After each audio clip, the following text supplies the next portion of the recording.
મને તો આમાં લોસ જાય છે, બરોબર છે, એવું થાય છે. તો એ ના થાય એના માટે એક્સચેન્જ આમાં મધ્યસ્થી તરીકે ગેરેન્ટર રૂપે વચ્ચે રહેતું હોય છે કે કોઈ પણ પાર્ટી ફસકી જાય તો એના માર્જિન મનીમાંથી તમારી ચૂકવણી થઈ જાય. એટલે કે કોઈ એમ કે ભાઈ મારે નથી ખરીદવું કે નથી વેચવું, તો એના માર્જિન મનીમાંથી તમારા પેમેન્ટ, એટલે એ કોઈ ટેન્શન લેવા જેવું નહીં. બીજું, તમને એમ થાય કે ભાઈ આવી તો ઘણી બધી કંપનીઓ આવી જતી રહી, બધું પૈસા લઈને જતા રહે, એવું નથી. સરકારની હેઠળ સેબી કામ કરે છે, securities and exchange board of India, જે આપણે સાહેબ આવ્યા છે, તો એ આપણને સેબી વિશે સમજાવશે. આગળ આપણે એમનું પ્રવચન સાંભળવાનું છે. તો સેબીના હેઠળ દરેક સ્ટોક એક્સચેન્જો અને કોમોડિટી એક્સચેન્જો આવે છે. આ સ્ટોક એક્સચેન્જો, કોમોડિટી એક્સચેન્જો ઉપર સેબી એનો નિયમનકાર તરીકે, એટલે કે રેગ્યુલેટર તરીકે કામ કરતું હોય છે. આ જે સ્ટોક એક્સચેન્જ અને કોમોડિટી એક્સચેન્જની હેઠળ શેર બ્રોકર એટલે કે શેર દલાલ કામ કરતા હોય છે. તમે શેર દલાલ બની શકો છો, પણ તમારે તમારા હાથ નીચે બીજાને ટ્રેડ કરવા દેવું હોય તો તમારે શેર બ્રોકર બનવાની જરૂર છે. બાકી એમાં મોટી ડિપોઝિટ ને બધું ભરવાનું હોય તો એનો કોઈ મતલબ નથી. તમારે જાતે તમારા માટે કરવું હોય તો તમારે શેર બ્રોકરના નીચે એઝ એ ગ્રાહક, એઝ એ ક્લાયન્ટ તરીકે તમે સોદા કરી શકો છો, બરોબર છે. તો આ ઓનલાઈન જે માર્કેટ ચાલુ થયું છે 2003 2004 થી ચાલુ થયું છે, અને સેબીના હેઠળ 2015 થી આવ્યું છે, બરોબર છે. એ પહેલા એફએમસી કરીને હતું, એ પછી એનું મર્જર થઈ ગયું સેબીમાં, એટલે એ પછી સેબીના હેઠળ કોમોડિટી એક્સચેન્જો આવી ગયા છે. કોમોડિટીમાં ઓપ્શન હું તમને આગળ સમજાવીશ. આ ઓપ્શન છે 2017 થી ચાલુ થયા છે. તો એ ઓપ્શન પણ એમાં સારી પ્રોડક્ટ સેબી લાવ્યા છે. અને ઇક્વિટી કોમોડિટી સેગમેન્ટનું જે ઇન્ટરમીડિયેટરી એકીકરણ, એટલે કે શેર બજારમાં કોમોડિટીના સોદા થાય. એટલે તમે બીએસસી એનએસસી ઉપર જોશો તો એમાં તમે ગોલ્ડ સિલ્વરના પણ, ગોલ્ડના પણ સોદા થાય છે, બરોબર છે. હવે આગળ જતા કોમોડિટી માર્કેટમાં શેરના સોદા થાય તો પણ કંઈ નવાય નહીં. એટલે બધા શેર બજાર અને કોમોડિટી બજાર બધા એક થઈ ગયા. એટલે કે બધાને એક સ્ટોક એક્સચેન્જને હેઠળ લાવી દેવામાં આવ્યા છે. બીજું, યુનિવર્સલ એક્સચેન્જ, એટલે કે એક એક્સચેન્જ ઉપર ઘણી બધી પ્રોડક્ટો એનું સોદા થતા હોય છે, બરોબર છે. તો પહેલા એવું હતું કે ભાઈ એક પ્રોડક્ટ માટે એક જ એક્સચેન્જ હોય, પછી બીજા પ્રોડક્ટ માટે. તો હવે એવું નથી રહ્યું. હવે બધી જ પ્રોડક્ટો ને મંજૂરી બધા એક્સચેન્જોને સરખી મળતી હોય છે. તો આ બધું સેબીને હિસાબે કાર્ય થઈ રહ્યું છે અને સારા પગલાં ભરી રહ્યું છે સેબી. હવે તમને એમ થાય કે વાયદા બજાર ઉપર એકલા એગ્રી કોમોડિટીના સોદા થાય એવું નથી. બુલિયન એટલે કે કિંમતી ધાતુ, એમાં સોના ચાંદી આવે છે. ડાયમંડ, અત્યારે ડાયમંડમાં અત્યારે વેપાર નથી થતા. ઉર્જા એટલે એનર્જીની વાત કરીએ તો ક્રૂડ ઓઇલ, નેચરલ ગેસ એ આવે છે. બધી બિનલો ધાતુઓ, એલ્યુમિનિયમ, તાંબુ, નિકલ, જસર, એ બધામાં થાય છે. નિકલમાં પણ અત્યારે સોદા થતા નથી. બાકી આ બધા જે કોમોડિટી છે એમાં રૂ, કપાસ, કાચું શણ છે, એરંડા, સીપીઓ, સોયાબીન, સોયા તેલ, આરબીડી, પામોલિન, આ બધામાં સોદા થાય છે. અમુક અમારા એક્સચેન્જ પર થાય, અમુક એનસીડેક્સ કરીને બીજું એક્સચેન્જ છે એના પર પણ થાય છે. તો એ બધા જે પણ એક્સચેન્જો છે એ બધાને લગભગ 91 જેટલી કોમોડિટી માટે સરકારે વાયદાના કામકાજ કરવા માટે છૂટ આપેલી છે. પણ એમાં અમુક વખતે ભાવની વધઘટ વધારે થાય તો સેબીને લાગે તો એની અંદર ટેમ્પરરી એ સોદા બંધ કરી દે. પછી બધું સમથળ થઈ જાય, બધો ભાવ લેવલમાં આવી જાય ત્યારે એ લોકો પાછા ચાલુ કરી દેતા હોય. તો અમુક આમાંથી કોમોડિટીમાં સોદા નથી થતા, અમુકમાં થાય છે, બરોબર છે. તો તમારે એક્સચેન્જની વેબસાઇટ, જે પણ એક્સચેન્જ હોય, અમારા એક્સચેન્જનું હોય તો અમારા એક્સચેન્જ ઉપર જઈને તમારે જોવું પડે કે એમાં અત્યારે કઈ કઈ કોમોડિટી ચાલુ છે. બીજા એક્સચેન્જ ઉપર જઈને તમે એની કોમોડિટી જોઈ શકો. તો આ બધું છે. હવે હેજિંગ વિશે સમજીએ. હેજિંગ શું છે? તો કે તમને કોઈને પણ આમાંથી અત્યારે તમને શું ભાવ ચાલે છે ખબર હશે, બરોબર છે. કપાસનો કેટલો ભાવ ચાલે છે અત્યારે તમારે? 1500. અને બરોબર, હું તમને એમ કહું કે ભાઈ હવે 6 મહિના પછી કેટલો ભાવ ચાલશે, એ ખબર હોય કોઈને? નથી ખબર હોતી, બરોબર. તો એ આપણને નથી જાણતા. અત્યારનો ભાવ તમને ખબર છે, આગળ જતા તમને ખબર નથી કે વધવાનો છે ને ઘટવાનો છે, કંઈ પણ હોય થઈ શકે. બરોબર છે, કોઈના હાથની વાત નથી. તો એ જે ભાવ વધઘટનું જે તમને જોખમ છે એની સામે તમે શું કરી શકો એ હું તમને જણાવું છું. આ હેજિંગ, હેજિંગ કોને કહેશો? એટલે કે તમે એક જાતનો વીમો, બરાબર છે, તમે કઈ વીમો ઉતરાવો તો તમે તમારી લાઈફ સિક્યોર કરો છો, બરોબર છે. એવી જ રીતે તમને જે ભાવ વધઘટ થવાનો ડર છે, તમે ઓલા ભાઈ કીધું કે ભાઈ આટલા અત્યારે કપાસના ભાવ ચાલે છે, પણ 3 મહિના કે 6 મહિના પછી ખબર નથી, વધે તેને ઘટે તે, બરોબર છે. તો એની સામે તમારે સુરક્ષા પ્રાપ્ત કરવી હોય તો શું કરવાનું? તો બે બજાર મેં તમને કીધી, હાજર બજાર અને વાયદા બજાર. બંનેમાં એક સરખી પોઝિશન. એકમાં તમે 4 મેટ્રિક ટન કપાસ વેચો તો બીજામાં 4 મેટ્રિક ટન કપાસ ખરીદવાનો. પહેલામાં તમે 4 મેટ્રિક ટન ખરીદ્યો હોય તો બીજામાં 4 મેટ્રિક ટન, એટલી જ ક્વોન્ટિટી અને સેમ ટાઈમે તમે ખરીદો અને સેમ ટાઈમે વેચવાનું. બેયમાં ઉલટા સોદા કરવાના. બંનેમાંથી એક બજારમાં નુકસાન ગયું હોય તો બીજા બજારમાં ફાયદો થાય. એને એ જે સરભર કરવાની જે રીત છે, જે નુકસાન ગયું તમારું એ બીજા બજારમાંથી મેળવી લો, તો એને આપણે હેજિંગ કહીશું. એ કેવી રીતે હું ઉદાહરણ આપું. આ બધા હેજરો, કોર્પોરેટ્સ, ખેડૂતો, એફપીઓ, ઉત્પાદકો, હાજર બજારના મધ્યસ્થીઓ, મર્ચેન્ડાઇઝ, આયાતકાર, નિકાસકાર, વિદેશી હેજરો, આ બધા હેજિંગ કરે.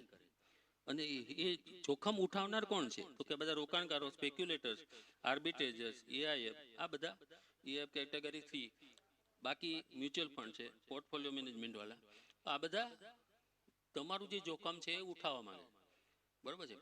એ લોકો રિસ્ક લે છે. તમે રિસ્ક તમારું ઘટાડવા માટે શું કરો છો? તો કે હેજિંગ કરો છો. તો હેજિંગ તમને બતાડું છું.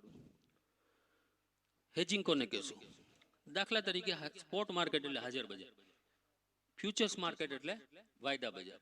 આ હાજર બજારના ભાવ છે, આ વાયદા બજારના ભાવ છે.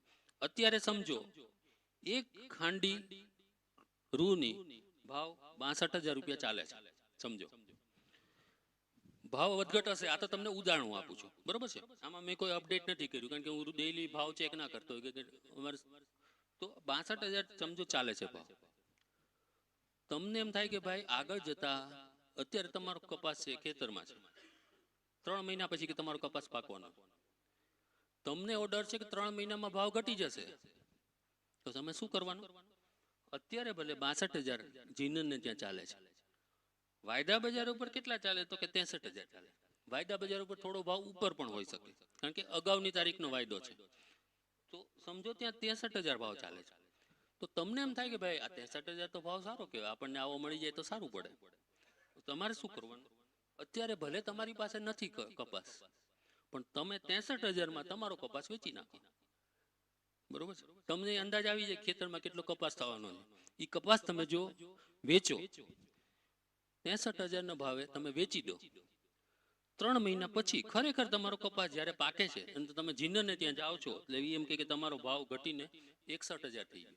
એટલે અહીંયા તમને જીનરને ત્યાં નુકસાન ગયું, બરોબર છે. તો એ નુકસાન ગયોની ચિંતા કરવાની કોઈ જરૂર નથી કારણ કે તમે વાયદા બજાર ઉપર અહીંયા 63,000માં તમારો માલ વેચી દીધો હતો. તો અહીંયા ભાવ ઘટ્યા તો વાયદા બજારમાં ભાવ ઘટે, તો અહીંયા 63,000 ને 62,000 થયા. તો 62,000માં તમે સોદો કટ કરી નાખો, બરોબર. તો તમને અહીંયા 1,000 રૂપિયા મળશે.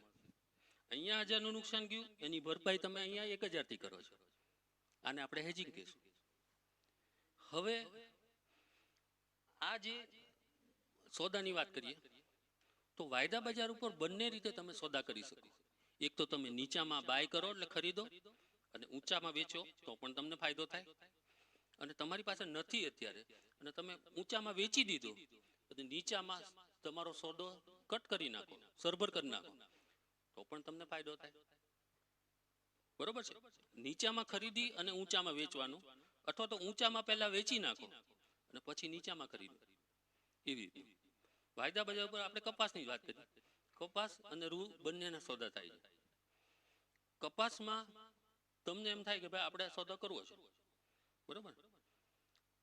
ભાવ વધી ગયા તો તમને ફાયદો થઈ ગયો કે ભાઈ ભાવ વધ્યા. ઘટી ગયા તો તમે વાયદા બજાર ઉપર સોદો કર્યો તો તમને મળી જાય. પણ જો વધી ગયા તો તમે શું કરો? એવું કઈ જરૂર નથી કે તમે ડિલિવરી આપો જ તે.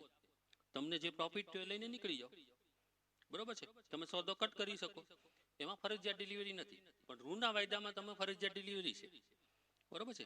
તો કપાસના વાયદામાં ડિલિવરીનું લોજિક છે, બંને છે કે તમે તમારી ઉપર છે કે તમારે માલ ડિલિવર કરવો છે કે નથી કરવો. તો એ વસ્તુ છે. તો આ જરૂરી નથી કે ભાઈ આ તમે જ આ લોકો કપાસને એનું હેજિંગ કરો. વાયદા બજાર ઉપર ખેડૂતો આવે, વેપારીઓ આવે, પછી જે મિલમાં જે કપડાં બનાવતી જે મિલો હોય એ લોકોને રૂની જરૂર પડે, તો એ લોકો શું કરે? એને પણ ભાવ વધી જવાનો ડર હોય. તમને ભાવ જેમ ઘટી જવાનો ડર હોય એમ એને વધી જવાનો ડર હોય. તો એ શું કરે? પહેલેથી એ બાય કરી લે, એટલે કપાસ ખરીદી લે. 3 મહિના પછી ભાવ વધી જાય તો એને અહીંયા એને ફાયદો થઈ જાય, અહીંથી 1000 મળી જાય. તો બંને માટે છે, તમારા માટે છે અને સામે જે જીનર છે કે જે કપડાં બનાવતી મિલો છે એ લોકોને જે પણ હોય એ પણ સોદા કરવા માટે આવે છે, ઘણી મોટી મિલો પણ, બરોબર. બીજી વસ્તુ, હવે તમને એમ થાય કે ભાઈ આપણે રૂ અને કપાસ એ બંને હું ડિફરન્સ સમજાવી દઉં. તમે જે જીનવામાંથી લાવીને જે જીનરને વેચી દો છો એને આપણે કપાસ કહીશું, અને જે જીનિંગ કરી એમાંથી જે કપાસિયા બહાર કાઢી લે છે, બીજ એના સીડ્સ, એને આપણે રૂ કહીશું. વાયદા બજાર ઉપર બંનેના સોદા થાય છે. હવે રૂની વાત કરીએ તો કેવા પ્રકારનો રૂ તમે વાયદા બજાર પર વેચી શકો? તો કે જેના તારની લંબાઈ 29 મિલીમીટર જેટલી લાંબી હોય એવા તારની લંબાઈ વાળો રૂ તમે વાયદા બજાર પર વેચી શકો. 29 થી મારો કપાસ લઈ લેશે રૂ, પણ 28 થી નાનો હોય તો તમારે વિચાર જ નહીં કરવાનો, વાયદા બજાર ઉપર રિજેક્ટ જ થઈ જાય, બરોબર છે. એટલે તમારે પહેલા અહીંયા ચકાસણી કરાવી લેવાની. કોઈ જીનર હોય કે મારા રૂની તારની લંબાઈ કેટલી છે, એમાં ભેજનું પ્રમાણ કેટલું છે, આ બધું એનું કોન્ટ્રાક્ટના ધારાધોરણો હોય. એ તમે જ્યારે તમે બ્રોકર પાસે જાઓ ખાતું ખોલાવો કેવી રીતે કરવાનું બતાડું છું. તો એ તમે ત્યાં એનું તમે જોઈ શકો, અથવા તો તમે વેબસાઇટ જે હોય એક્સચેન્જની એમાં જે પણ પ્રોડક્ટ તમે જે સોદા કરવા માંગતા હોય એ પ્રોડક્ટની વિગતો અંદર હોય કે આ પ્રોડક્ટ કેવા પ્રકારની હોય તો હું સોદા કરી શકું. તો એ તમારે જાણી લેવાનું. અને એનો જે લોટ સાઇઝ છે એ 100 ગાંસડીની છે, એટલે કે 48 ખાંડની, બરોબર. લોટ સાઇઝ એટલે કે એની માપ, કે એનાથી ઓછું તમે ના કરી શકો, બરોબર છે. તમે માચીસ લેવા જાઓ તો એક માચીસ દિવાળી કોઈ નહીં આપે, બરોબર છે. આખો માચીસ લઈએ છીએ ને આપણે, એવી રીતે આની અંદર આખો લોટ સાઇઝ હોય છે કે તમે 100 ગાંસડી ઓછામાં ઓછી વેચવી પડે. કોઈ ખેડૂત એમ કે ભાઈ મારી આગળ 25 ગાંસડી છે તો એવા 25 વાળા 4 ખેડૂત ભેગા થઈને 100 ગાંસડી કરીને વેચવું પડે તમારે, બરોબર. તીક સાઈઝ એમાં જે ભાવ વધઘટ થાય એ 20 રૂપિયાની છે, એ આમાં બતાડ્યું છે. અને મંથ જે મહિનાનો જે છેલ્લો દિવસ હોય એ એનો એક્સપાયરી ડેટ હોય. દરેક કોન્ટ્રાક્ટની પાકતી તારીખ હોય એક્સપાયરી ડેટ, ત્યારે પછી કોન્ટ્રાક્ટ એ પૂરો થઈ જાય. એટલે કાં તમારે એમાં ડિલિવરી આપવી હોય, એનો કંઈક સ્ટેગર પીરિયડ હોય 5 દિવસનો, એ ટાઈમમાં તમારે કહી દેવું પડે કે મારે ડિલિવરી આપવી છે કે નથી આપવી. પછી જો આપવી હોય તો તમારે પછી ડિલિવરી કરવા જવું પડે, નહીં આપવી હોય તો સોદો કટ થઈ જાય, એવી રીતનું, બરોબર. અમુકમાં જેમાં ફરજિયાત ડિલિવરી હોય એમાં તો એ પછી એનો જે તમને પ્રોફિટ લોસ થયો હોય એ કટ કરીને તમને આપતા હોય છે, એ રીતનું હોય. પણ તમને કપાસમાં એમાં તો તમે બંને ડિલિવરી છે એટલે તમે આપવી કે નહીં આપવી તમારા ઉપર, તો એ આમાં તમે જોઈ શકો છો. બીજી વસ્તુ, તમારે જીનિંગ કર્યા વગરનો કપાસ વેચવો હોય તો 20 કિલોનો 1 મણ એવા 200 મણ, એટલે કે 4 મેટ્રિક ટન કપાસ વેચી શકાય ઓછામાં ઓછો. કોઈ એમ કે મારી આગળ 2 મેટ્રિક ટન, 2 ખેડૂત ભેગા થઈને 4 મેટ્રિક ટન કરીને આપી દો, તો એ છે. આમાં પણ સેમ છે, તમે 29 મિલીમીટર એની તારની લંબાઈ હોવી જોઈએ. આ કપાસની સિઝન છે, દરેક જગ્યાએ પંજાબ, હરિયાણા, રાજસ્થાનમાં એપ્રિલ મે માં કપાસ વાવતા હોય છે અને પછી સપ્ટેમ્બર ઓક્ટોબરમાં એની લણણી કરતા હોય છે. જ્યારે તમારે ગુજરાત, મહારાષ્ટ્ર ને એમાં બધા જૂન જુલાઈમાં તમે વાવતા હોય છો અને ઓક્ટોબર નવેમ્બર ડિસેમ્બરમાં એની લણણી કરતા હોય છે, બરોબર છે ને. તો આ બધા પ્રદેશ વાઇઝ એની સિઝન, એનો ભારતીય સિઝનની કપાસની એની વિગત આપેલી છે. બીજું, કોમોડિટીના ભાવને અસર કરતા બધા પરિબળો, તો આ બધા પરિબળો અસર કરે છે. આંતરરાષ્ટ્રીય બજારમાં શું ભાવ ચાલે છે એના ઉપર અત્યારે ભારતીય બજારમાં રૂપિયામાં ટ્રેડ થતો હોય એના ઉપર પણ એની અસર કરે. એટલે કે તમે અ, સોનાના ભાવ અમેરિકામાં ચાલતા હોય, અમેરિકા ડોલરમાં વધઘટ થાય તો સોનાના ભાવ અહીંયા રૂપિયામાં ટ્રેડ થતું હોય સોનું એના ઉપર પણ થતી હોય છે. કોટનના ભાવ વિદેશ બજારમાં વધઘટ થાય તો એની અસર પણ ભારતીય બજારમાં થાય. બરોબર છે. તો આ બધી વસ્તુ તમારે ધ્યાનમાં રાખવી પડે. જ્યારે પણ તમે સોદા કરો ત્યારે આ બધા પરિબળો ધ્યાનમાં રાખવા પડે. ફોરેક્સના દર એટલે કે તમે જે વિનિમયના દર જે કહેતા હોય છો એમાં પણ વધઘટ થાય એની અસર પણ થતી હોય છે. જીઓ પોલિટિકલ પરિકરો, વેપાર નીતિ એટલે કે જે પોલિસી સરકાર બનાવે એમાં સમજો ટેકાના ભાવ છે વધઘટ કરે એની અસર પણ વાયદા બજારના ભાવ ઉપર થાય. બરોબર છે. આવે ત્યાં સોનાની માંગ વધી ભાવ વધી જાય. તમારો બધાનો કપાસ એક સાથે થયો હોય, તમે વેચવા જાઓ, પુરવઠો વધી ગયો, ભાવ ઘટાડી દીધો. બરોબર છે. માંગ જેમ વધે એમ ભાવ વધે, પુરવઠો વધે એમ ભાવ ઘટે. બરોબર. તો મજા આવે છે? બરોબર. એકદમ ચૂપ થઈ ગયા છો એટલે ધ્યાનથી સાંભળો છો. બરોબર. એટલે મારે પૂછતું રહેવું પડે, બધા સુઈ તો નથી ગયા ને? ઠીક. ઘણું જાણવા મળશે, હજી હું આગળ લેવાનો છું. આ છે કોરિલેશન. તમારી જેવી સાંભળવાળી પબ્લિક હોય તો અમને પણ મજા આવે, થોડું વધારે બે શબ્દો બોલી નાખીએ. બરોબર છે. નહીં તો એમ થાય કે ભાઈ આ લોકોને તો સમજાતું જ નથી. સમજવા માટે તમે બેઠા છો એટલે અમને મજા આવે છે સમજ. MCX અને જે ICA જે કોટન ફ્યુચર્સ છે એના વાયદાની આમાં કોરિલેશન એનું જે સહસંબંધ છે એ આમાં દર્શાવ્યો છે. એટલે કે એની સાથે જ ભાવ એના ચાલતા હોય છે. બીજું હાજર બજાર અને વાયદા બજારના ભાવ એક સાથે ચાલતા હોય એ તમને આમાં દર્શાવ્યું છે. બરોબર છે. વાયદા જ્યારે વાયદાનો કોન્ટ્રાક્ટ પૂરો થાય ત્યારે હાજર બજારના ભાવ અને વાયદા બજારના ભાવ એકરૂપ થઈ જાય. એટલે બંનેના ભાવ એક સમાન થઈ જાય. બરોબર છે. એટલે એ તમે આમાં જોશો કે બધા સાથે ચાલે. એવું નથી કે ભાઈ હાજર બજારમાં વધારે હોય ને અહીંયા ઓછો હોય ને અહીંયા ઓછો હોય ને વધારે હોય. તો એ તમારે આમાં દેખાડ્યું છે. આ એનું કોન્ટ્રાક્ટની વિગતો છે. એનું ભારતીય બજાર કદ તમે જોવા જાવ તો 1,21,328 કરોડનું એનું બજાર કદ છે. એ બધું બતાવ્યું છે આમાં.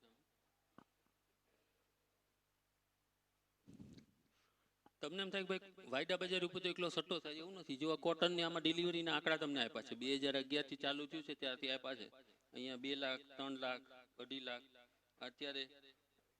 અને આમાં તમે જોશો તો આમાં એના સ્ટોક પણ આપેલા છે, રાજકોટમાં કેટલો સ્ટોક પડ્યો હોય છે. વાયદા બજાર પારદર્શક માર્કેટ છે. એટલે કે તમને કેટલો ભાવ છે એ ખબર પડે ઓનલાઈન, અથવા તો તમે મોબાઈલ એપ્લિકેશન નાખીને તમે જોઈ શકો કે ભાઈ શું ભાવ ચાલે છે. બીજું કેટલી ડિલિવરી ઉતરી, કેટલો સ્ટોક હજી વેરહાઉસમાં છે. એટલે તમને અંધારામાં ન રહ્યો. બરોબર છે. વાયદા બજાર ઉપર સોદા થાય છે પણ એકબીજાને ખબર નથી પડતી હોતી. તમારી બાજુવાળો વેચતો હોય તમે ખરીદતા હોય તમને ખબર ન હોય ઓનલાઈન. બરોબર છે. તો આમાં બે નામી સોદા થાય પણ એમાં એક્સચેન્જ જવાબદાર વચ્ચે મીડિયેટરી તરીકે રહે. એટલે કે એક્સચેન્જ તમે કોઈ પાર્ટી ફસકી જાય તો એવું ના થાય. બરોબર. અને ફસકી જાય તો એના માર્જિન મનીમાંથી તમે ચૂકવણી કરી દે.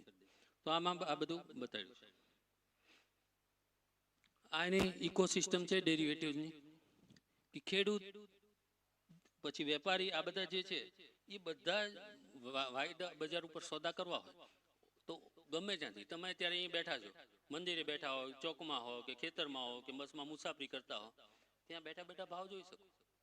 તમે એપ્લિકેશન નાખી હોય તો તમે વાયદાના ભાવ જોઈ શકો. તમને એમ લાગે કે આ વાયદાના ભાવ અત્યારે ઊંચા છે અને આ ભાવ આપણને મળી જાય તો ત્યાં બેઠા બેઠા તમે સોદો કરી શકો. પણ એના પછી તમારે જ્યારે કોન્ટ્રાક્ટ પૂરો થાય ત્યારે ડિલિવરી આપવાની છે, ત્યારે તમારે વેરહાઉસ સુધી માલ લઈ જવો પડે. બરાબર છે. તો કપાસ છે એને ડિલિવરી સેન્ટર છે, હું તમને બતાડું છું. ત્યાં સુધી તમારે માલ લઈ જવાનો. ત્યાં તમારા માલની ચકાસણી થાય. એનું જે સર્ટિફિકેટ હોય, ગુણવત્તા ક્વોલિટી સર્ટિફિકેટ કહેવામાં આવે છે, ગુણવત્તા પ્રમાણપત્ર આપે. એટલે તમને વેરહાઉસમાં માલ રાખવા દેવામાં આવે. વેરહાઉસમાં માલ રાખો એટલે એનું સર્ટિફિકેટ આપે, વેરહાઉસની રસીદ.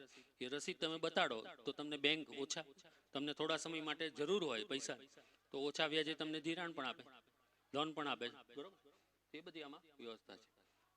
આ જે ઇકોસિસ્ટમ છે કે કોમોડિટી ડેરિવેટિવ એક્સચેન્જ ઉપર ખેડૂતો પણ કરે, કોર્પોરેટ કરે, ખેડૂત કોઓપરેટિવ, જથ્થાબંધ વેપારી, આયાતકાર, નિકાસકાર, પ્રોસેસર, આ બધા જ ટ્રેડિંગ કરે છે. એ બતાવ્યું છે ચાર્ટમાં.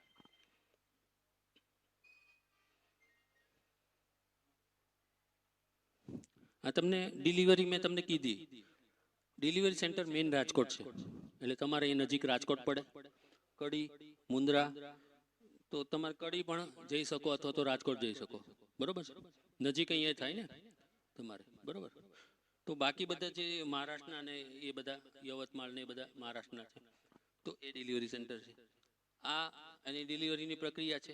કોટનની ડિલિવરી કરવા જાઓ એટલે વજનની માપણી થાય, પછી એનો ભેજનું પ્રમાણ મપાય, પછી એમાંથી સેમ્પલ કાઢવામાં આવે. 100 ગાંસડીમાંથી 5 ગાંસડીમાંથી સેમ્પલ કાઢવામાં આવે. 68 માંથી પસંદ કરે ગાંસડી, અને એ ગાંસડીને ચેકિંગ કરે, અને એ લેબ ટેસ્ટિંગ થાય. પછી એ વેરહાઉસમાં રાખવા દેવામાં આવે. એને માલ જે રાખે એનો રસીદ મળે. એ મેં તમને કીધું કે રસીદ ઇસ્યુ થાય. તો આ બધી જે વ્યવસ્થા છે એ એનો જે કોમરીજ કરીને છે અમારે, એના દ્વારા થતું હોય છે. એ તમને બ્રોકર તમને એ બધું સમજાવે, બરોબર છે. આ તમારા માટે નવું છે. હવે આની અંદર આ એક અગત્યનું છે કે તમે જે માલ તમે દેવા જાઓ ત્યારે સેમ્પલિંગ, એસેઇંગનો જે ચાર્જીસ છે એ 3500 રૂપિયા 100 ગાંસડીનો થતો હોય છે, પ્લસ જીએસટી. આ વગર જીએસટીનો ભાવ છે. બીજો અનલોડિંગનો અને લોડિંગનો ભાવ, સ્ટેકિંગનો ભાવ, એ પણ તમને 4000 રૂપિયા, 40 એક ગાંસડીના, એટલે 100 ગાંસડીના 4000 થાય છે.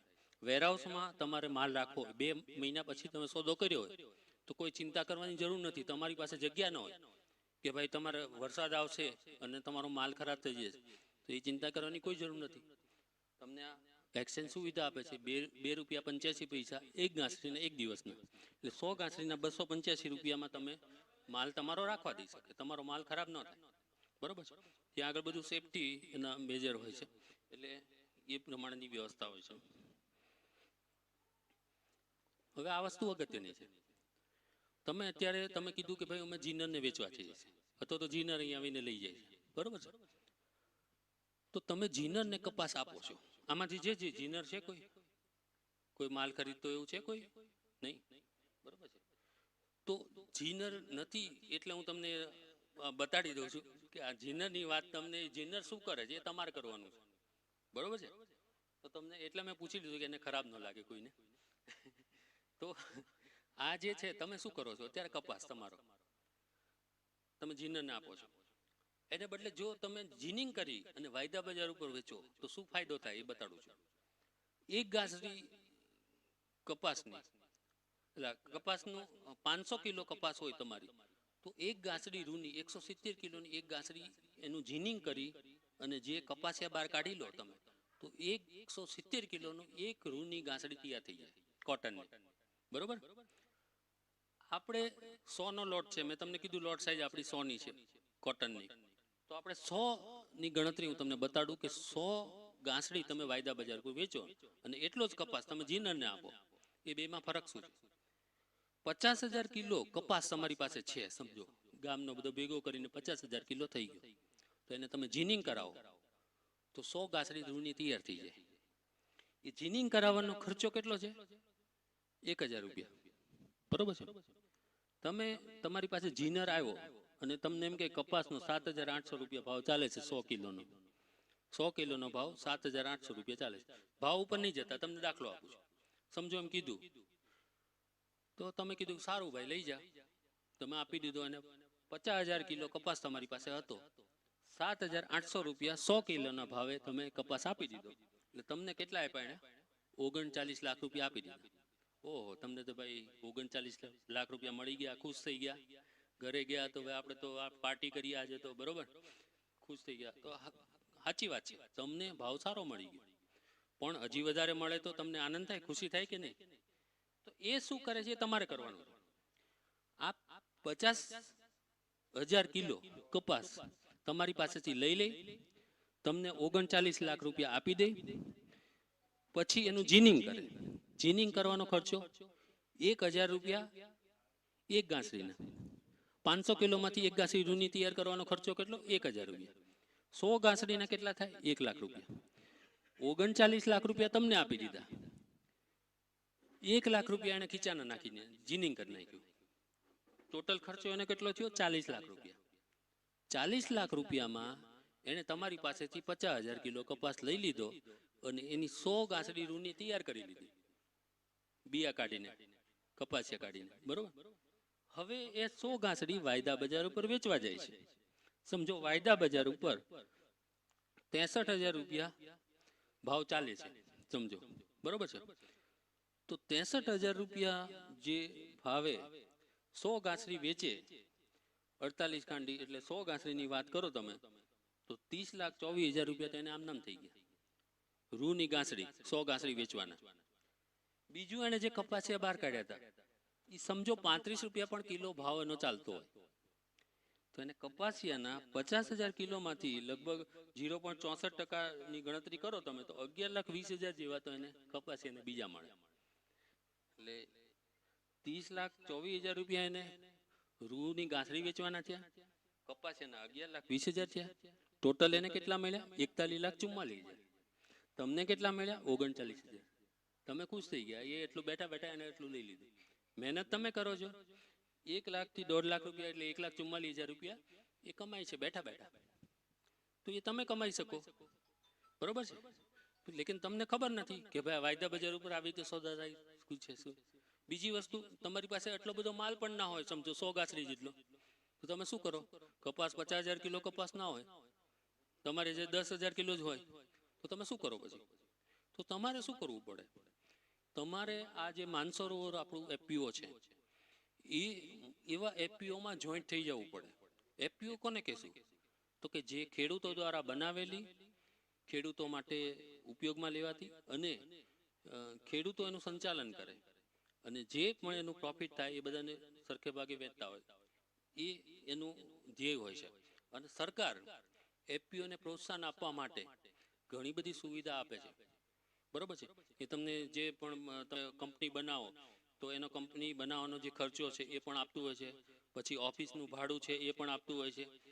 તો અમુક આવા બધા ઘણા બધા ફાયદા છે. તો એ બધા ફાયદા માટે તમારે કોઈ સીએ પાસે જઈને તમારે પૂછવું પડે કે ભાઈ અમે કંપની બનાવી તો અમને આ શું શું ફાયદા છે, બરોબર છે.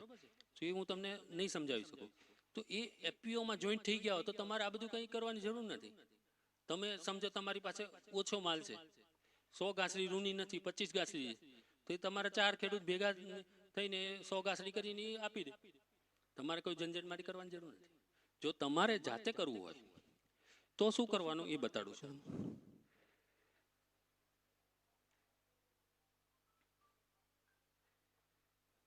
તમારે બ્રોકર પાસે જવું પડે, શેર બ્રોકર, બરોબર. શેર દલાલ તમે જેને કહેતા હોય છે, શેરનું કામકાજ કરતા હોય એવા બ્રોકર પાસે તમારે જવાનું. એને ત્યાં તમારે આધાર, પેન કાર્ડ અને બેંકની વિગત આપીને એનું જે ફોર્મ હોય એમાં બધા સાઇન કરાવે અને તમારું ખાતું ફ્રીમાં ખોલી દે. પછી જે તમે ટ્રાન્ઝેક્શન કરો, તમને લે વેચ કરો, એના પર એનો બ્રોકરેજ ચાર્જ લાગતો હોય. એટલે તમારે અહીંયા લાઠી નજીક પડતું હોય તો તમે લાઠી તમે જઈ અને ત્યાં એક વખત જવાનું, આવી રીતે ખાતું ખોલી નાખવાનું. પછી તમારા મોબાઈલમાં એપ્લિકેશન નાખી દે, તમે એ બેઠા બેઠા તમે મોબાઈલમાં ભાવ જુઓ, વધારે છે તો એ મોબાઈલમાંથી જ તમે સોદા કરી શકો. તમને મોબાઈલમાં ન આવડતું હોય તમે બ્રોકરને કોલ કરીને સોદા કરી શકો. 3 રીતે થઈ શકે. એક તો લેપટોપ કે કોમ્પ્યુટર હોય તો એના પરથી થઈ શકે, અથવા તો ન આવડતું હોય તો તમે ફોન કરી લો કે ભાઈ મારે આટલા મણ કપાસ વેચી દેવો, અત્યારે શું ભાવ ચાલે છે, એ તમને ભાવ કહેશે, બરોબર. તમને ભાવ વ્યાજબી લાગે તરત વેચી દો. અને ડિલિવરી આપવી હોય ત્યારે એને પૂછી લો કે ક્યાં ડિલિવરી સેન્ટર નજીક પડે છે. તો મોટાભાગે રાજકોટ છે કપાસ માટે. તમે બીજી કોમોડિટી હોય પડે, કંઈ પણ લે વેચ કરો ત્યાં તમે એમાં જમા રાખવું પડે. પછી ડેઇલી માર્ક ટુ માર્જિન એને કહેવામાં આવે છે, એ ડેઇલી મેન્ટેન કરવું પડે તમારે. તો આ બધી વસ્તુઓ છે એ બધું તમારે શીખવું પડે. આ તમારા માટે નવું છે, બરોબર છે. તમે શીખ્યા વગર કરશો તો તમને લોસમાં જઈ શકો છો. તમને કંઈ ખબર ન હોય કે ભાઈ તમે એમ થાય કે ભાઈ આમાં આટલો પ્રોફિટ થઈ જશે, પણ ન પણ થાય, કેમ કે સામે ખર્ચા પણ હોય. બીજો બ્રોકરેજ ચાર્જ હોય, મંડી ચાર્જ હોય, આ હોય તે હોય, ઘણા બધા એના ચાર્જીસ છે. તો એ બધા તમારા બ્રોકર પાસે પૂછવા પડે. પછી તમે કરો સોદા તો એ થઈ શકે. તો આ વસ્તુ છે, સારી છે, પણ જાળવીને કરો. મને લાગે છે કે ચેતનભાઈ આવી ગયા છે, તો મેં થોડો વધારે સમય લઈ લીધો છે એવું મને લાગી રહ્યું છે. તો આ એક વસ્તુ તમને સમજાવી દઉં કે ક્યાંય ડબ્બા ટ્રેડિંગમાં ફસાતા નહીં. ડબ્બા ટ્રેડિંગ ગેરકાનૂની જે વેપાર કરતા હોય એવા પાસે તમારે સોદા કરવા જ ન જોઈએ. તમે એક્સચેન્જમાં રજીસ્ટર થયા હોય અને સેબીનો રજીસ્ટ્રેશન નંબર ધરાવતી હોય એવા બ્રોકર પાસે જ તમારે ખાતું ખોલાવવાનું. એની જાણકારી તમે એક્સચેન્જની વેબસાઇટ ઉપરથી લઈ શકો કે ભાઈ કયા બ્રોકર રજીસ્ટર છે. સેબીની સાઇટ ઉપર પણ હશે તો એની અંદર તમે માહિતી લઈ શકો કે ભાઈ આ બ્રોકર વ્યવસ્થિત છે કે નહીં. અથવા તો તમારી સાથે જે પણ હોય એ શેર બજારનું કરતા એને પૂછો કે ભાઈ તું મારે તારા શેર દલાલ પાસે લઈ જા. એ કોમોડિટીનું શેર બ્રોકર હોય એ તો બંનેનું કરતા હોય છે, બંનેનું મેમ્બરશિપ એની પાસે હોય જ મોટા ભાગે. તો એ તમને વધારે ગાઈડન્સ કરશે. તમે શીખીને પછી સોદા કરશો ફાયદારૂપ થશો. બીજું કોઈની ટિપ્સ કોઈ આપે કે ભાઈ સોનાનો ભાવ વધી જવાનો કે કોટનનો ભાવ ઘટી જવાનો તમે વેચી દો, એવું નહીં. તમારે જાતે સંશોધન કરો. તમને ખબર હોય કે ભાઈ અત્યારે પાક કેટલો ઉતરવાનો છે કપાસનો, બરોબર છે, પછી પાક કેટલો ખરાબ થયો, કેટલું તમને એમાં જંતુ લાગ્યા છે કે રોગ લાગ્યો છે એ તમને ખબર હોય તો તમને ખબર હોય કે ભાવ વધવા જોઈએ કે ઘટવા જોઈએ. તો તમે બીજાની ઓલા સલાહ ઉપર નહીં ચાલો, તમે જાતે કરો તો તમે ફાયદારૂપ થશો. બરોબર છે. તો એક વખત ખૂબ ખૂબ આભારી છું કે આટલા શાંતિથી મને સાંભળ્યો કે ટાંકણીનો અવાજ પણ આવે તો તમારા માટે બધા તમારા માટે તાળીઓ વાગો. Thank you. હવે હું સરને આપીશ કે સેબીનું જે પણ રૂલ્સ એન્ડ રેગ્યુલેશન છે એના વિશે થોડી માહિતી આપશે. તો नितिन सर. धन्यवाद नैमिष जी. आशा करता हूँ सबको हिंदी समझ आती है. आती है सबको? हाथ ऊपर करेंगे जिसको समझ आती है. हाँ चलो ठीक है, सब जगह में है. और नैमिष जी ने भी सही देखा, मैं भी देख रहा हूँ, सब यहाँ पे बहुत अच्छे तरीके से सुन रहे हैं. बस 5-10 मिनट में ही मैं बताना चाहूंगा छोटी छोटी बातें हैं जो आपको बहुत गौर करने की जरूरत है. थोड़ा सा लाइट हल्का हल्का सा उस तक नहीं दिख रहा है तो चलो कर दो, इस तरह कर दो, ठीक है. हाँ कर दो, ठीक है. तो अभी आप लोग यहाँ से क्या सीख के जा रहे हैं? अभी क्या सीखने को मिला? 1 घंटा नैमिष जी ने बहुत मेहनत करी है. क्या सीखने को मिला? कुछ सीखने को मिला? कोई समरी कोई बता सकता है?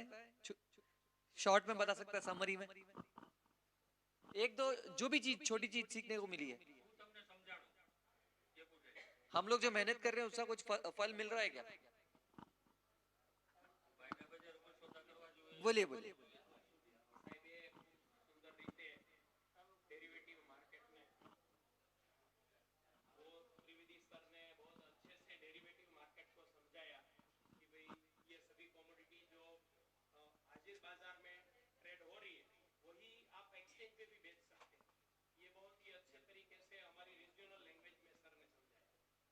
बिल्कुल, थैंक यू. तो अभी कल से वायदे बाजार में जाके काम कौन करने वाला है? बहुत बढ़िया, बहुत बढ़िया. अच्छी बात है कि कल कोई नहीं जा रहा है. बट ऐसा नहीं है कि कभी नहीं जाना है. कल नहीं जाना है, मैं मानता हूँ, अच्छी बात है कल नहीं जाना है.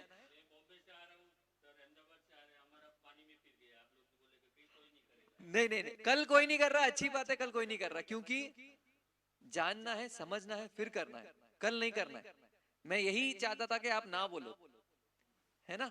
तो अभी आपको ये चीजें हमने आपको समझाई है. अब आप लोगों को अपना कर सकते हो. भाव आपको देखना है, बराबर है. भाव से आपको पता चलेगा क्या भाव चल रहा है अभी, तो उससे आपको आइडिया लगेगा मार्केट में भाव का उतार चढ़ाव क्या चल रहा है. तो आप अपने जब माल अपना बेचने के लिए जिन्नर जब यहाँ पे आ रहा है माल लेने को, तो अब आप अपना उस हिसाब से भाव सेट कर सकते हैं, बराबर है. तो ये चीजें बहुत ध्यान रखने की चीज है. इसके अलावा हम कल भी एक प्रोग्राम करने वाले हैं जिसमें आज तो फ्री था प्रोग्राम.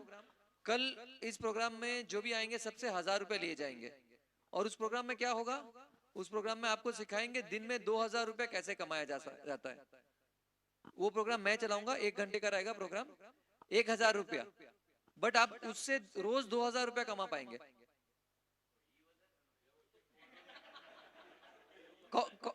कौन कौन आ रहे हैं? 1000 रुपए देना है बस. कौन कौन आ रहे हैं? हाथ ऊपर.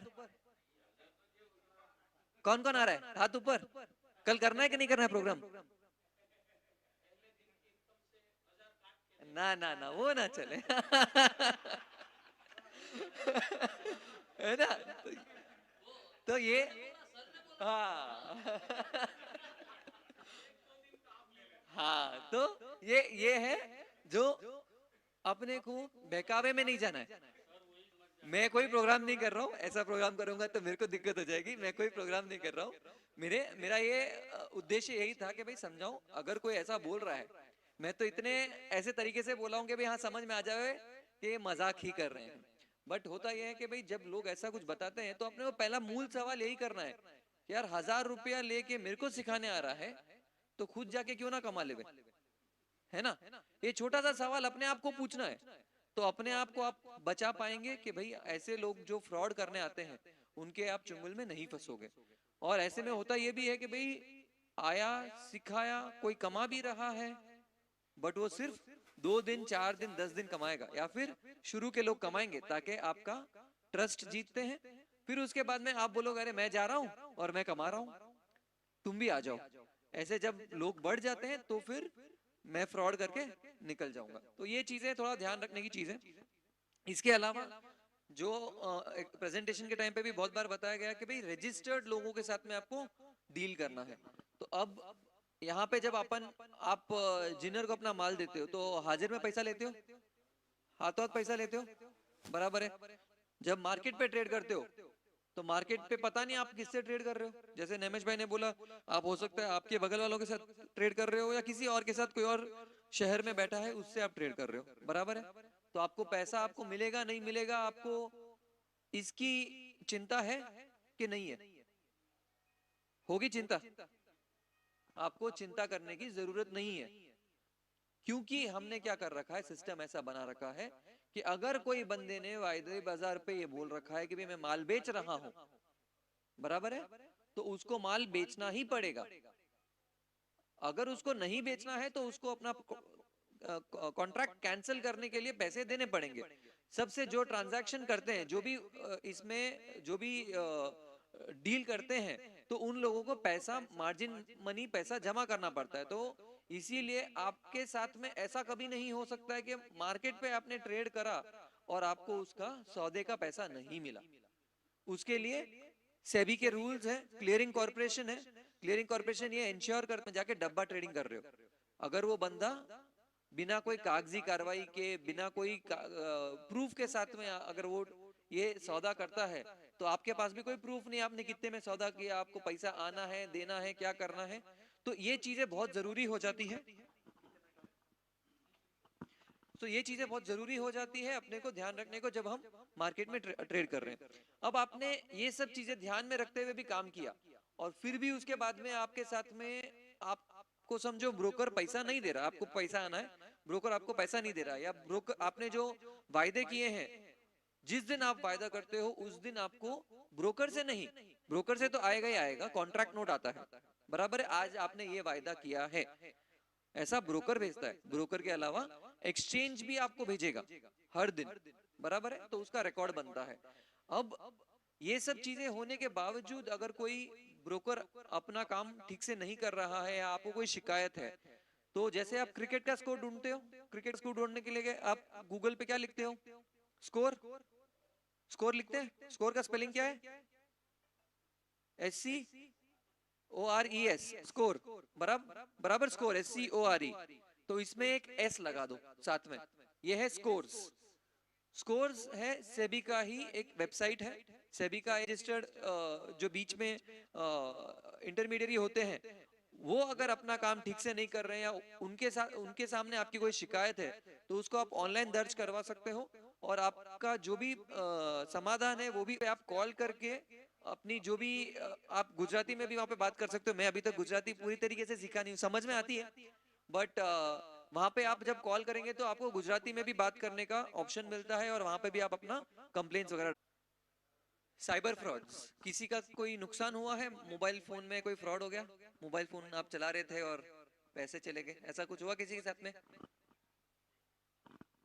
किसी के साथ में नहीं हुआ, बैंक खाते से पैसा गायब हो गया? नहीं हुआ, बहुत बढ़िया। अच्छा, कितने, हाँ, कितो कितो हाँ, कितो कितो को ये फोन आया कि आप मार्केट में काम करते हो कि नहीं करते हो, शेयर बाजार में काम करते हो कि नहीं करते हो? किसी को फोन आया? किसी को तो आया होगा, नहीं आया? हाँ, आया है किसी को फोन कि मार्केट में ट्रेड करते हो कि नहीं? नहीं आया किसी को? नहीं आया, चलो अच्छी बात है, अभी तक यहाँ नहीं पहुंचा है, बराबर है। तो लोग ये फोन करेंगे कि भाई आप हमारी स्कीम है, पैसा डालो, तो ये चीज ध्यान रखने की जरूरत है। तो इसी संदर्भ में मैं ये बताना चाहूंगा, साइबर फ्रॉड्स जो है, मोबाइल पे कोई लिंक आता है, चलो आप लोग सब सतर्क हो, अच्छी बात है। अगर कोई कारण विशेष आपके साथ कोई फ्रॉड हो जाता है, कोई आपके साथ में दुर्घटना, फ्रॉड वाली दुर्घटना हो जाती है, तो आपको क्या करना है, एक नंबर है 1930 1930, सुन रहे हैं ना, मैं आप लोगों से पूछ रहा हूँ कितना है, क्या नंबर है, ओवर इंडिया ये नंबर चलता है।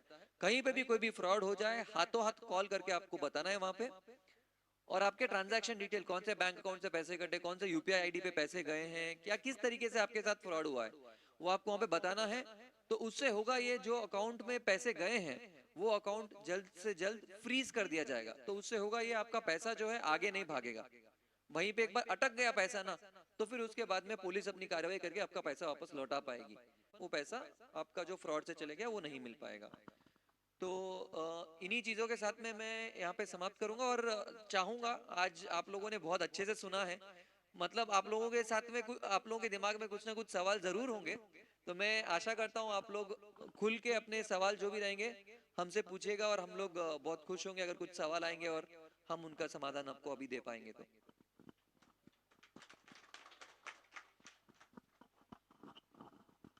ખૂબ ખૂબ આભાર સાહેબે ખૂબ સરસ વાત કરી કે ભાઈ હું 1000 રૂપિયા તમ મને ફી આપો ને 2000 રૂપિયા હું તમને આપું તો તમને કેવું લાગે તો કે આપણે ઘડીક પૂરતું ક્ષણિક એવું વિચારીએ કે બહુ સારું લાગે એવું કઈ છે નહીં પણ આવી પદ્ધતિમાં આપણે ફસાતા નહીં કહેવાનો તાત્પર્ય એ છે બાકી એવું કઈ હોતું નથી ને એવું કહેવા વાળા ઘણા બધા આવી ગયા ને ઘણા બધા એની લાલચમાં આવી ગયા આપણા ગામડાની અંદર આવે સાહેબ हमारा गांव में एक प्रोग्राम किसी किसी जगह पे हो सकता है कि गांव में कोई बुजुर्ग आदमी को वो पकड़ता है और वो बोलता है कि आपके पास जो गोल्ड है ना मैं उसको नया करके देता हूँ वो नया करके देने के चक्कर में वो असली लेके जाते हो डुप्लीकेट दे के जाते हैं वही चक्कर हमारे गांव में वही चलता है सही बात है ना वो चक्कर हमारे यहाँ पे पहुंच गए वो चक्कर वहां पे सिटी में नहीं है हाँ हर जगह पे कोई कोई और प्रॉब्लम रहता है तो मैं क्या बोलता सर ने वही समझाया એટલે સરે આપણને સમજાવ્યું કે આવું આવી બધી વસ્તુ હોય છે હવે આપણી વચ્ચે માનસરોવર ફાર્મર પ્રોડ્યુસરના ડાયરેક્ટર છે હસમુખભાઈ અમે એના ગામમાં પ્રોગ્રામ કરી આવ્યા એ નહોતા કારણ કે એ પ્રાકૃતિક ખેતીને અનુલક્ષીને સણોસરા ગયા હતા તો પણ છતાં એનું એરેન્જમેન્ટ એટલું સારું હતું કે તમારી જેવી બધી વ્યવસ્થા એમને કરી આપી હતી અને પ્રોગ્રામ એ ગામની અંદર અમારે થઈ ગયો છે પણ એની જ અંદર આજે અમારા કોઓર્ડિનેટર છે જયભાઈ પંડ્યા ને બ્રોશર આપી તેને સન્માનિત કરશે આવી જાઓ લાઈટ આ બાજુ રાખો બંને સાહેબો વચ્ચે ઊભા રહેશે અને જયભાઈ નો વચ્ચે આવતા રહો આવો સાહેબ તમે બંને વચ્ચે એટલે એમનો એક ફોટો સેશન પણ થઈ જાય આવી જાઓ આપણે તાળીઓ પાડશું કારણ કે ચોક્કસ એટલા થાકેલા કંટાળેલા છે છતાં આપણા પ્રોગ્રામની અંદર હાજરી આપી એટલે એમને અને એમના ચેરમેન બંનેને હું ધન્યવાદ આપું છું આભાર જયભાઈ હસમુખભાઈ અને બંને સાહેબોનો તો પ્રોગ્રામ પૂરો કરવા જઈએ છીએ એ પહેલા ચેરમેન સાહેબને વિનંતી કરું કે બે શબ્દો કે અને પછી આપણે પ્રોગ્રામનું વિવરણ કરીએ જય શ્રી રામ આજે આપણા ફાર્મર પ્રોડ્યુસ કંપનીના 2 વર્ષ પૂરા થયા આજે ત્રીજા વર્ષમાં પ્રવેશે છે એટલે જે કોઈ આપણે શેર લીધા છે એના માટે કોઈને પણ વધારે લેવા હોય તો આ 1 વર્ષ જ છે પછી બંધ થઈ જાય બરોબર એટલે કોઈને 200ના શેર હોય તો 1000ના કરવા હોય તોય થાય અને બીજા લેવા હોય તોય થાય આ વર્ષ પૂરતું જ છે એટલે અને આજે કઈ આ પ્રોગ્રામમાં જે કોઈ હાજરી આપી એ બદલને હું ખૂબ ખૂબ આભાર માનું છું આભાર સાહેબ હવે આપની વચ્ચે સાહેબ એક સાહેબને પ્રશ્ન છે એ આપને રજૂ કરે છે 1 મિનિટ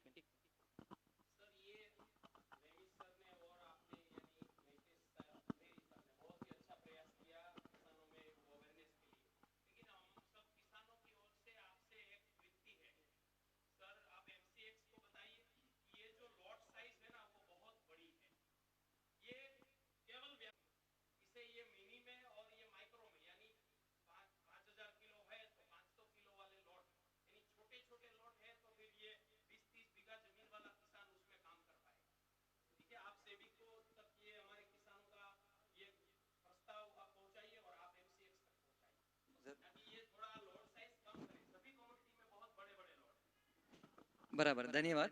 तो नैमेश जी भी इसमें बताएंगे, बट आपको बोलना चाहूंगा जैसे गोल्ड और बाकी प्रेशियस मेटल में मिनी कॉन्ट्रैक्ट्स लॉन्च हुए हैं, सिल्वर में भी, बराबर है। और सुबह भी हमको ये फीडबैक मिला है, तो हम इस पे काम करेंगे, बट एक तरीके का बैलेंस बनाना पड़ता है। बहुत छोटा भी नहीं कर सकते कॉन्ट्रैक्ट, बहुत बड़ा भी नहीं करना है। बड़ा करने का नुकसान है, छोटा करने का भी नुकसान है, और छोटे करने के फायदे भी है। बट अभी अगर आप ये देखें एफपीओ का क्या रोल है, तो एफपीओ का यही रोल है कि जो छोटे किसान हैं सब मिल के आप वायदा बाजार में काम कर पाएंगे, बराबर है। तो ये अभी एफपीओ का ये मॉडल है, और इस पे भी हम आगे विचार विमर्श करेंगे, और आगे हम फीडबैक भी देंगे जहां से कॉन्ट्रैक्ट साइज के ऊपर काम हो। और एक नैमेश भाई को ये जो आप बोल रहे हैं कि लॉट साइज की, वो सुबह भी एक किसान भाई फरमाइश की थी, बरोबर है।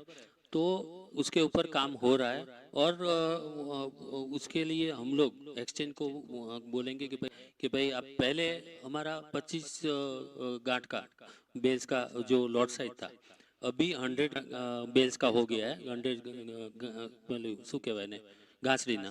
તો એ જે ઘાસડીનો જે છે એ જ્યારે કોન્ટ્રાક્ટ ચેન્જ થયો, કોન્ટ્રાક્ટ અમુક જે એસોસિએશન હોય એ બધાની સાથે મળી અને પ્રોડક્ટ એડવાઇઝરી કમિટીની મીટિંગ થાય, અને એની અંદર આ બધી જે ફરમાઈશ હોય કે ભાઈ આ કોન્ટ્રાક્ટમાં આ ચેન્જ થવા જોઈએ કે આ થવા જોઈએ, એમાં અમે મૂકશું। અને એની અંદર એ તમારો જે સવાલ છે એ સાચી વાત છે કે ભાઈ એક ખેડૂત છે એ 100 ગાંસડી એની પાસે ના પણ હોય, 25 ગાંસડી થઈ શકે, બરોબર છે।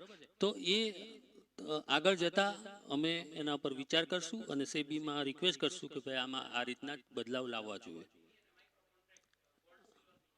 હા, ગોલ્ડ સિલ્વરમાં તો તમે 1 ગ્રામનો કોન્ટ્રાક્ટ પણ છે, ગોલ્ડ પેટલ, તમને ખ્યાલ હોય તો। हाँ, चांदी मिनी, चांदी माइक्रो, वो खराब जल्दी हो जाती है, बरोबर है। तो वैसी कमोडिटी में सेबी है वो भी सोचते हैं कि भाई ये पेरिसेबल कमोडिटी में कम, वो चांसेस कम है, लेकिन हो सकता है तो अच्छा है। तो बाकी किसी को कुछ? તો આજના કાર્યક્રમ અંતર્ગત માનસરોવર ફાર્મર પ્રોડ્યુસર કંપની અને પ્રથમેશ એજ્યુકેશન ચેરિટેબલ ટ્રસ્ટ બંનેના સહયોગથી અને આપણી સાથે જોડાયેલા MCX multi commodity exchange of India એના સિનિયર મેનેજર અને સેબીમાંથી security and exchange board of ઇન્ડિયાના સેબીમાંથી આવેલા સાહેબ તેમજ ચેરમેન દ્વારા અને સીઈઓ દ્વારા અને માનસરોવરના તમામ સ્ટાફ દ્વારા આજે આ ખેડૂત ભાઈઓને વધારે માર્ગદર્શન દેવા માટે એકત્રિત કર્યા, તે બદલ નાના રાજકોટ તેમજ માનસરોવર ફાર્મર પ્રોડ્યુસર કંપની એમસીએક્સના બંનેના સાહેબો અને પ્રથમેશ એજ્યુકેશન ચેરિટેબલ ટ્રસ્ટનો પણ હું આ તકે ખૂબ ખૂબ આભાર વ્યક્ત કરું છું અને આપણો પ્રોગ્રામ અહીંયા પૂર્ણ જાહેર કરીએ છીએ। દરેક વ્યક્તિ, દરેક ફાર્મર અહીંથી આપણે ભોજન લીધા વગર કોઈ જાય નહીં, અને જમવાની વ્યવસ્થા શિવા કાકાએ કરી છે, તો આપણે જમીને જ બધા જઈશું તેવી મારી નમ્ર વિનંતી છે, અને પ્રોગ્રામને અહીં આપણે પૂર્ણ જાહેર કરીએ છીએ।